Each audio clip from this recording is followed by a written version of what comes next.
आपको बता दें, राहुल गांधी ने एक बार फिर चुनाव आयोग पर हमले की बौछार कर दी है।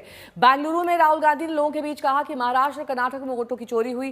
6 महीने की मेहनत से उन्होंने सबूत जुटाए हैं। चुनाव आयोग को जवाब देना चाहिए। उल्टे चुनाव आयोग शपथ पत्र मांग रहा है। राहुल गांधी ने 5 तरीके से चोरी बताई। जवाब में बीजेपी ने राहुल पर झूठ बोलने का आरोप लगाया। कर्नाटक चुनाव आयोग ने शिकायतों पर राहुल गांधी से शपथ पत्र मांगा है।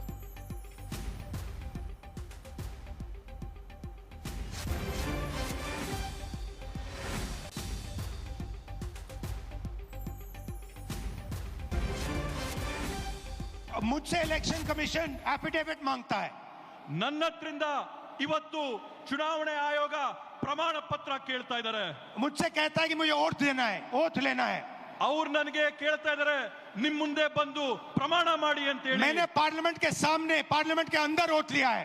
ನಾನು इस संविधान के सामने ओथ लिया है। इस पर हाथ डाल के वोट लिया है। इस पे हाथ डालकर ओथ लिया है। ನಾನು ಸಂಸತ್ ಭವನದಲ್ಲಿ ಪ್ರತಿಜ್ಞೆ ಮಾಡಿದ್ದೀನಿ, ಸಂಸತ್ನಲ್ಲಿ ಪ್ರತಿಜ್ಞೆ ಮಾಡಿದ್ದೀನಿ, ಈ ಸಂವಿಧಾನದ ಮೇಲೆ ನಾನು ಪ್ರತಿಜ್ಞೆ ಮಾಡಿದ್ದೀನಿ, ನಾನು ನುಡಿಯಂತದ್ದೆಲ್ಲ ಸತ್ಯ ಅಂತ ಪ್ರತಿಜ್ಞೆ ಮಾಡಿದ್ದೇನೆ। और आज जब हिंदुस्तान की जनता हमारे डेटा को लेकर इलेक्शन कमीशन के वेबसाइट पर सवाल पूछ रही है, तो इलेक्शन कमीशन ने अपना वेबसाइट बंद कर दिया।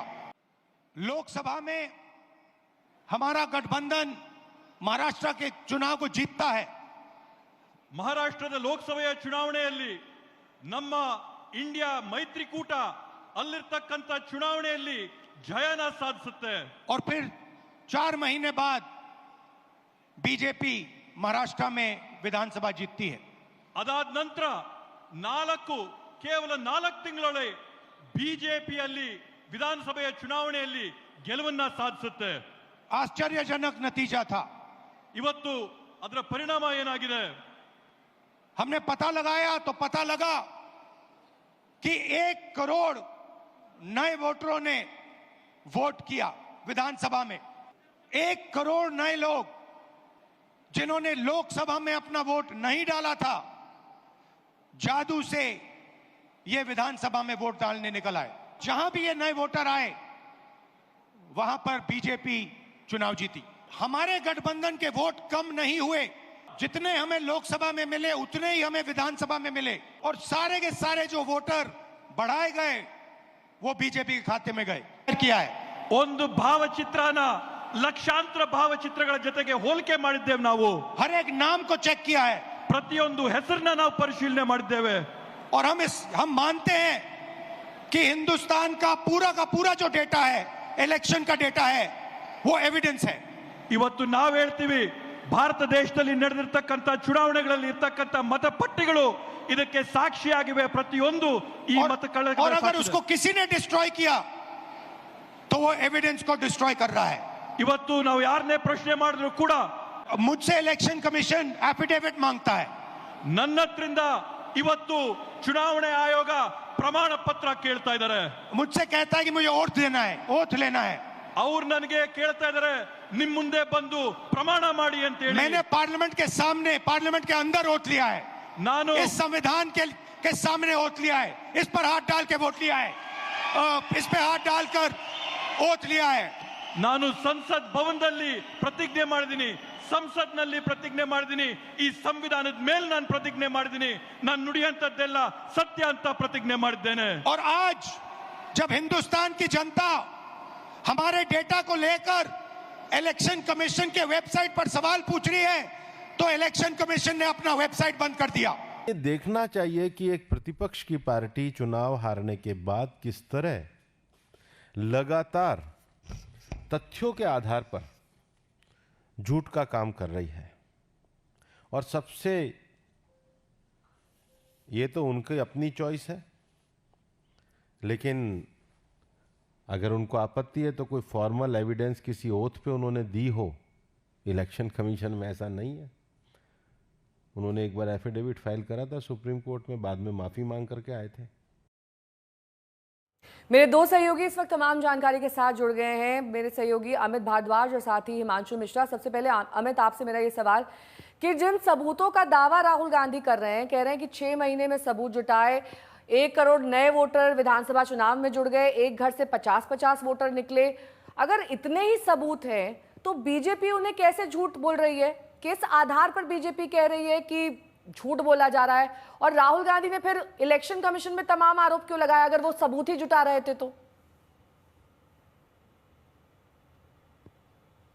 देखिए नेहा, इसमें हमें राहुल गांधी या इंडिया ब्लॉक का पक्ष समझना होगा कि आखिरकार वो आरोप क्या लगा रहे हैं। ये उसी तरह के आरोप हैं जो अरविंद केजरीवाल ने दिल्ली विधानसभा के दौरान लगाए थे, लेकिन उस वक्त समय कम था। ये दावा आम आदमी पार्टी कर रही थी। राहुल गांधी का कहना है कि उनके पास भी समय कम था, क्योंकि डेटा जो दिया जाता है वो रीडेबल, एक तो डिजिटल नहीं होता और दूसरा जो कागज दिए जाते हैं वो मशीन रीडेबल नहीं होते हैं। इसलिए उन्होंने कर्नाटक की बेंगलुरु सेंट्रल की एक लोकसभा सीट को जीरो डाउन किया और उसमें भी महादेवपुरा की विधानसभा को जीरो डाउन किया, जहां उन्हें शक था कि गड़बड़ी हुई है। अब उस गड़बड़ी के तहत उनका दावा है कि यहां ओवरऑल बेंगलुरु सेंट्रल में 33,000 के डिफरेंस से कांग्रेस पार्टी बीजेपी से चुनाव हारती है और महादेवपुरा के अंदर ही 1,14,000 के डिफरेंस से बीजेपी बढ़त बनाती है। यानी कि ये वो विधानसभा कॉन्स्टिट्यूएंसी थी जिसकी बढ़त की वजह से बीजेपी बेंगलुरु सेंट्रल जीती थी। वहां कांग्रेस कह रही है कि 1 लाख से ज्यादा वोटर्स पर उनको शक है, फर्जीवाड़ा हुआ है। और साथ ही राहुल गांधी का यह दावा है कि ये तमाम जो दावे वो कर रहे हैं वो इलेक्शन कमीशन के मैं लौटूंगी आपके पास। बहुत सारी डिटेल्स हैं जिसके साथ राहुल गांधी इस रैली में मौजूद है। हिमांशु मेरे सहयोगी भी जुड़े हुए हैं। हिमांशु, किसी संस्था, किसी एजेंसी पर अगर आप आरोप लगाते हैं तो आरोप में काफी ज्यादा तथ्य होने चाहिए, जिसका दावा भी राहुल गांधी कर रहे हैं, लेकिन एफिडेविट देने में दिक्कत है उन्हें, और एफिडेविट की मांग अगर की गई है तो निश्चित तौर पर राहुल गांधी वो नहीं देने वाले। लेकिन क्या जिस वोटर लिस्ट की वो मांग कर रहे हैं वो दी जाएगी? देखिए, वो वोटर लिस्ट जो है उनको प्रोवाइड कराई गई है, जिसका डेटा एनालिसिस उन्होंने किया और उसके बाद उन्होंने ये आरोप लगाए हैं। ईसीआई की तरफ से ये कहा जा रहा है कि अगर उनके पास जो डेटा है, जो तथ्य हैं, उसको अगर वो प्रमाणित करते हैं तो आकर यहाँ पर ओथ लें, यानी कि हस्ताक्षर करें, और उसके बाद ईसीआई जो है उस पूरे मामले की जांच कर लेगा। अगर वो ऐसा नहीं करते हैं तो उनको अपने डेटा के ऊपर जो है वो भरोसा नहीं है। अब राहुल गांधी के पास 2 ही ऑप्शन है, एक कि वो हस्ताक्षर करे यानी शपथ ले, और दूसरा या तो देश से माफी मांगे। राहुल गांधी ने कहा है कि वो एक जो है चुने हुए प्रतिनिधि हैं, भारत की संसद के अंदर संसद सदस्य के तौर पर जो है उन्होंने शपथ ली है। उस शपथ के आधार पर उन्होंने ये सारे आरोप लगाए हैं। अगर उन्होंने भारतीय संसद में शपथ ली है तो उन्हें दूसरी कोई शपथ लेने की जरूरत नहीं है। और इस पर जो है चुनाव आयोग उनसे ये कह रहा है कि नियमों के तहत उनकी जो शिकायत है उस पर पहले उन्हें हस्ताक्षर करने पड़ेंगे, यानी कि शपथ लेने पड़ेगी। अगर शपथ नहीं लेते हैं, ठीक है, या तो शपथ लें या फिर देश से माफी मांगे, ये 2 विकल्प राहुल गांधी के सामने है। बहरहाल